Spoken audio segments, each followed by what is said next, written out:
Berjumpa lagi dalam permenungan kita edisi Rabu 7 Juni 2023, Pekan Biasa ke-9. Bacaan-bacaan liturgi hari ini, bacaan yang pertama dari Kitab Tobit, bab 3 ayat 1 sampai 11a, ayat 13 dan ayat 16 sampai 17. Dan bacaan Injil dari Injil Markus, bab 12 ayat 18 sampai 27. Kedua bacaan liturgi hari ini memberikan banyak inspirasi untuk hidup kita. Bacaan yang pertama berbicara tentang dua tokoh sosok manusia yang mengalami kesulitan dan penderitaan, penghinaan dari sesamanya. Kedua tokoh itu adalah Tobit dan yang kedua Sarah. Penderitaan yang dialami oleh keduanya memang berbeda. Maksud saya, alasan mereka menderita itu berbeda. Tetapi penderitaan yang mereka rasakan sepertinya sama. Tobit mengalami penderitaan karena kebutaan. Demikian juga dengan Sarah.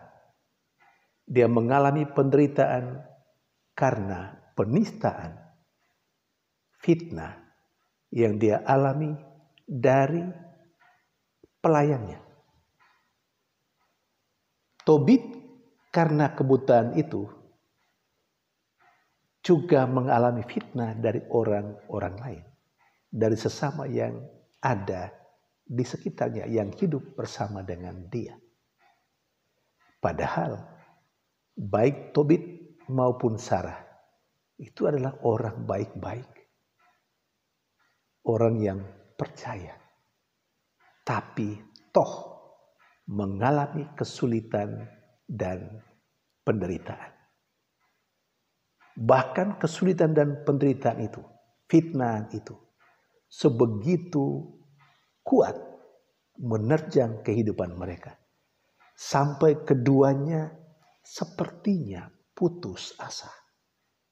Mereka sampai berdoa kepada Tuhan supaya Tuhan memanggil mereka, dalam arti supaya mereka cepat binasa, cepat mati, cepat meninggal, sehingga tidak lagi mengalami penderitaan dan kesulitan, tidak lagi mendengar fitnahan yang dilakukan oleh sesamanya. Lalu apa jawaban Tuhan atas doa baik Tobit maupun Sarah? Ternyata Tuhan mendengarkan doa mereka. Ingat, garis bawahi, Tuhan mendengarkan doa mereka. Tetapi hal penting yang harus kita renungkan, Tuhan mendengarkan doa mereka itu tidak persis seperti yang mereka doakan, yang mereka harapkan dalam doa. Kedua-duanya dalam doa mengharapkan atau mendoakan supaya mereka meninggal. Saya katakan tadi, Tuhan mendengarkan mereka. Tetapi Tuhan mendengarkan doa mereka tidak persis seperti yang mereka minta, yakni mereka meninggal. Tidak. Tuhan mendengarkan doa mereka dan memberikan kepada mereka hal yang lain, bukan seperti yang mereka minta dan harapkan dalam doa-doa mereka. Apa itu?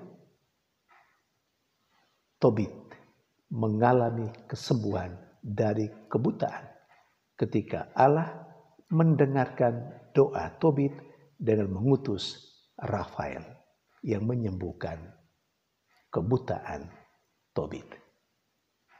Dan Sarah, Allah mendengarkan doa Sarah dengan memberikan kepada Sarah Tobia, anak Tobit, untuk menjadi suami dari Sarah.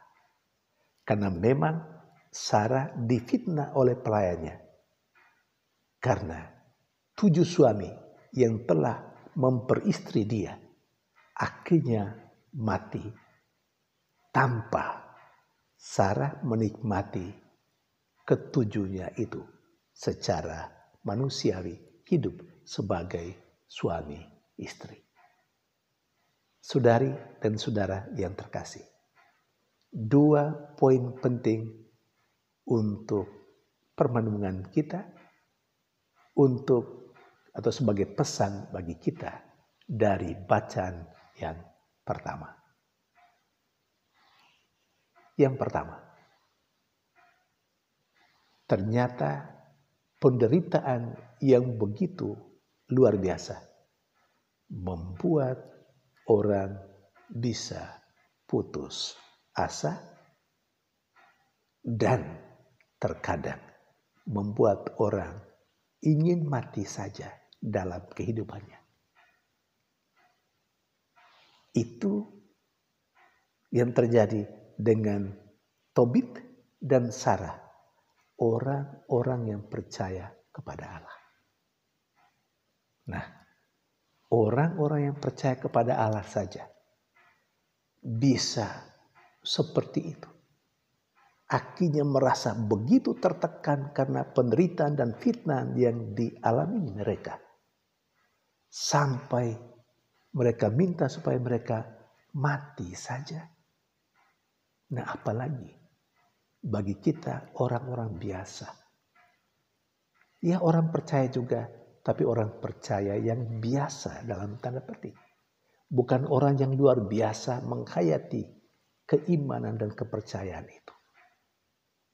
Kita pasti dengan cara tertentu pada saat-saat tertentu merasa dada kita ini sesak karena penderitaan yang bertubi-tubi yang kita alami.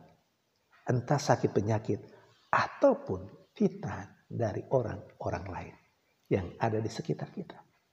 Dan bahkan kita juga bisa putus asa dan ingin supaya cepat mati.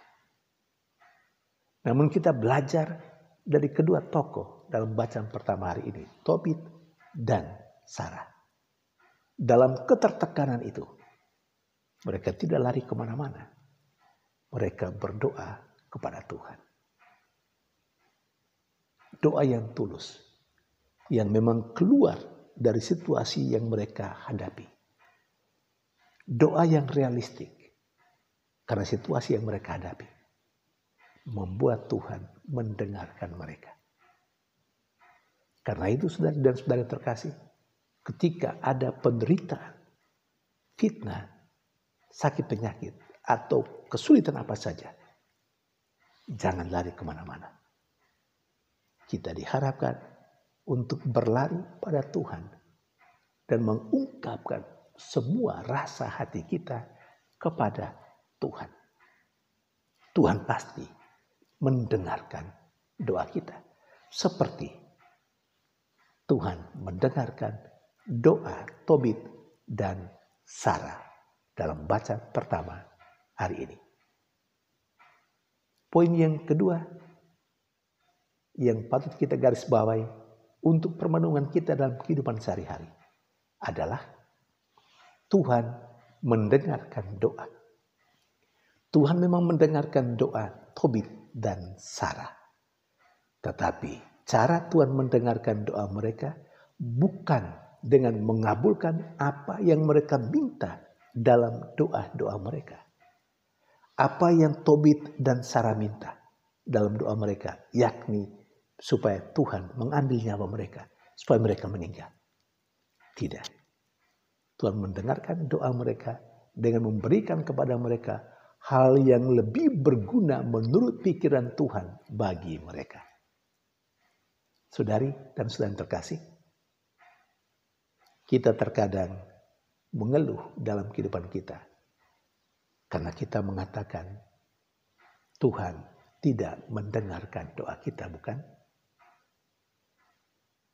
Karena mindset kita, Tuhan mendengarkan doa kita kalau apa yang kita minta itu juga yang didengarkan oleh Tuhan. Nah, terinspirasi dari bacaan pertama hari ini, apa yang dialami oleh Tobit dan Sarah, kita mesti mengubah mindset kita tentang doa dan pengabulan doa oleh Allah. Karena Allah itu berpikir jauh lebih bijaksana, berpikir jauh ke depan apa yang paling penting untuk kehidupan kita. Karena itu Allah selalu mendengarkan doa kita, tetapi tidak mendengarkan doa kita persis seperti yang kita inginkan. Sekali lagi, Sarah dan Tobit meminta kepada Tuhan supaya mereka dicabut nyawa dari dunia, supaya mereka meninggal. Tapi Tuhan tidak memberikan itu.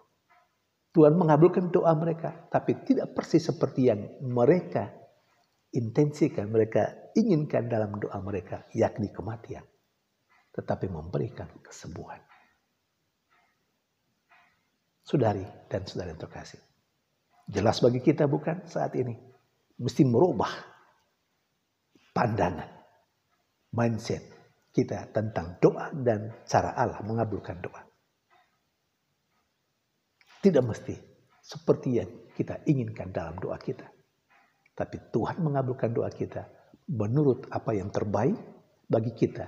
Menurut kehendak Tuhan apa yang terbaik untuk hidup kita. Yang kedua dari bacaan Injil. Ada sekelompok kaum Saduki yang memang tidak percaya akan kebangkitan. Yang mempertanyakan soal kebangkitan. Kalau ada kebangkitan, bagaimana masalah dengan seorang perempuan yang telah diperistri oleh ketujuh laki-laki, 7 bersaudara? Karena bagi mereka kalau ada kebangkitan, bagaimana perempuan itu pada masa kebangkitan, dia menjadi istrinya siapa? Karena ketujuh saudara telah memperistri dia. Apa yang Yesus jawab?